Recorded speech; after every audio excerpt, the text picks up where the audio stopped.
It's Packer and Durham, and yes, West Durham, during the break, I have gotten into the necessary outfit to introduce our next guest because he is the next big star of my San Francisco Giants from NC State. Patrick Bailey joins us. Patrick, how are you? I'm good. You're looking good in that. Let me tell you something. Just for you, because you and Joey Bart, Georgia Tech star, he's gotten a head start.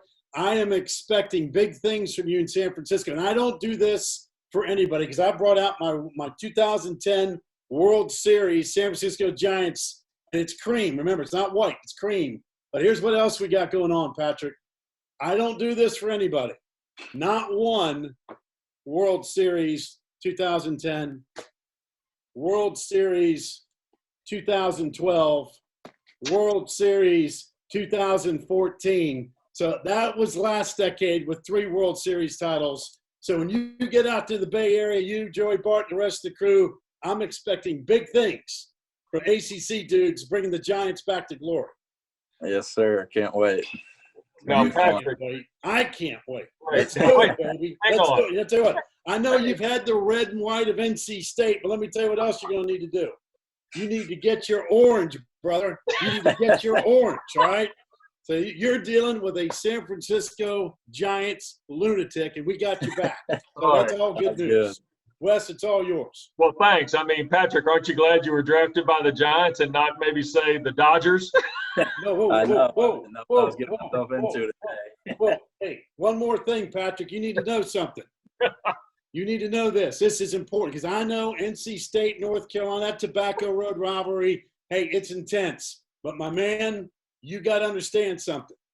The Dodgers are bad news. It's been 11,570 days, 11,570 since they could walk around with a hat with World Series champions on it. So not that I'm counting, but I'm counting on you to turn this thing around. All right, no pressure. Right.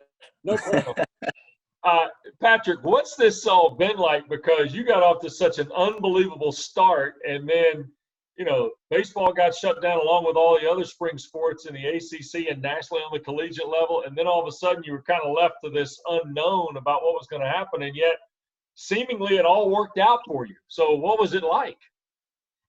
Yeah, I mean, it didn't really sink in at first with everything getting shut down. And then kind of everybody started going home from campus. And that's when it kind of was like, dang, like, you know, I might never play with these guys again. You know, hopefully I do down the road. But, you know, a lot of the games that we played just this year could be my last with a lot of the teammates. And, you know, that was probably one of the best things about college is just the relationships you build with those guys in the locker room and cutting up and all that.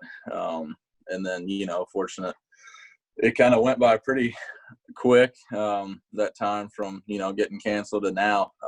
And at the time I didn't think it was going to go by fast at all, but, you know, I was fortunate it has. And, you know, looking forward to the next step with the Giants. Patrick, draft night, how exciting was that? I mean, did you have any idea? I mean, you had to figure, hey, first round's got a chance here. But when the phone rang, kind of walk us through that. That had to be just an incredible experience. Yeah, it was awesome. You know, I can't explain the emotions that me, my family, my fiance had that night.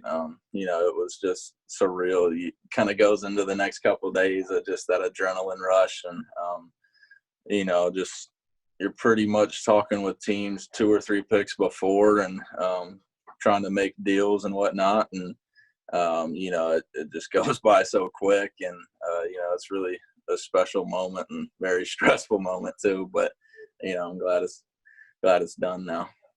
Patrick, when you think about what college baseball provided you a platform, I mean, obviously NC State had a great program. Elliot's done remarkable work there for so many years, and you played with talented guys who are going to go on and play professional baseball. Do you have to almost let yourself live in that moment like you were talking about a moment ago? It might be the last time you play with those guys. You have to always kind of live in that moment and not worry so much about what potentially might happen, like being the first-round pick of the San Francisco Giants? Yeah. I mean, I think as a, you know, baseball player getting to play so much during the season, you kind of have to take it day by day.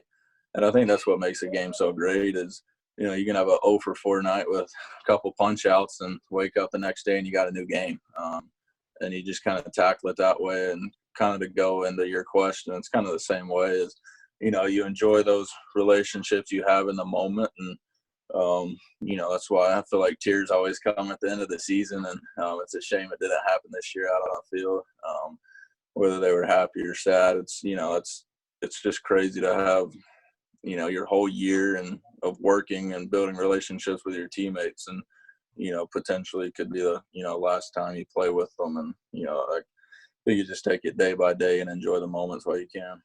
It is kind of interesting, and I don't say this as a San Francisco Giants lunatic fringe, but the ACC and the catcher position with the Giants has really been remarkable. Buster Posey, obviously an incredible career, comes from Florida State. Joey Bart, who I mentioned, from Georgia Tech, is certainly up in the ranks, and now you get drafted in the first round by the Giants. There's something about ACC catchers and the Giants, apparently. Yeah, I can't wait to get to meet Buster and Joey. It's fun to watch Joey play in my freshman year and kind of see what he did. I really look forward to kind of learning from those guys and, seeing what I can add to my game and just continue to develop throughout the system. Patrick, I don't know how that process unfolded and all the teams that we're talking to and organizations and so forth, but I heard the night of the draft that one of the reasons you were so attractive to the Giants in combination with Joey Bart from a year or so ago was the fact that there is some belief, whether it happens or not, that there will be a universal DH in baseball, and that having 2 high-level catchers is, quite frankly, better than having 1. I mean, let's be honest. Did any of that conversation come about in their visits with you? Yeah, I mean, we had conversations before the draft, and it was pretty much, our philosophy is we're going to take the best available player. And, I guess at 13, I was that guy, and fortunate to be that guy. And so, I don't really think too much into that. We'll let them figure it out. Hopefully I just play the way I can play and, force them into playing me somewhere, whether it's catcher, DH, hopefully, or, wherever I need to be. How about your partner, teammate getting picked up by the Giants too? That's got to be pretty sweet. Yeah, no, it was fun to kind of see the next day of him going through that and, texting back and forth before he got picked, and then like, hey, like Giants are coming up, and, he gets picked, and, it was a really, really fun moment, and can't wait to keep playing with him and catching him. It's going to be fun.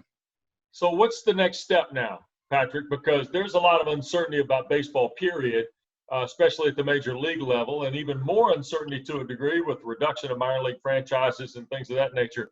In your mind, what are you waiting on? What are you doing besides hanging out on the farm and being around Greensboro? Yeah, so we're actually in Raleigh right now. But we, I think the next step is going out to Arizona and getting a physical and, signing and whatnot. And then, after that, I don't know. Your guess is as good as mine. And hopefully, I've got a pretty good setup here in Raleigh to work out and stay in shape and do what I need to do. For whenever the call comes, I'll be ready to go. But, yeah, just trying to take advantage of every day possible and just kind of see what happens. Patrick, have you ever been to the ballpark in San Francisco? I haven't. I've never been to California, so I'm hoping to get there soon. Dude, you are in for a treat. I'm telling you, when you get there, your eyeballs are going to pop out. It is absolutely sensational. I can't wait. All right. Before we let you go, we got to tell you that Elliot Davis has been one of our favorites since this program started on radio. And I think I've known him long enough to have a handful, if not 2 handfuls, of Elliot Davis stories.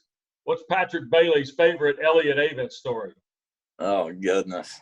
I don't know if you can narrow it down or if it's appropriate on live television. But, no, I mean, he's been amazing. And, be able to play for him for 2.5 years and, the care and effort that he puts into the players is unmatched. And, I can't thank him enough for giving me the opportunity to be a Wolfpacker. And,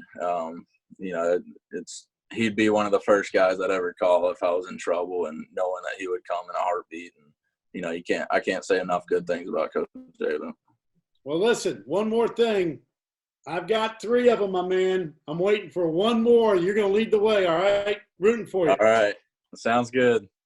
Hey, Patrick, stay well. We look forward to seeing you in the big leagues, and thanks for spending time with us.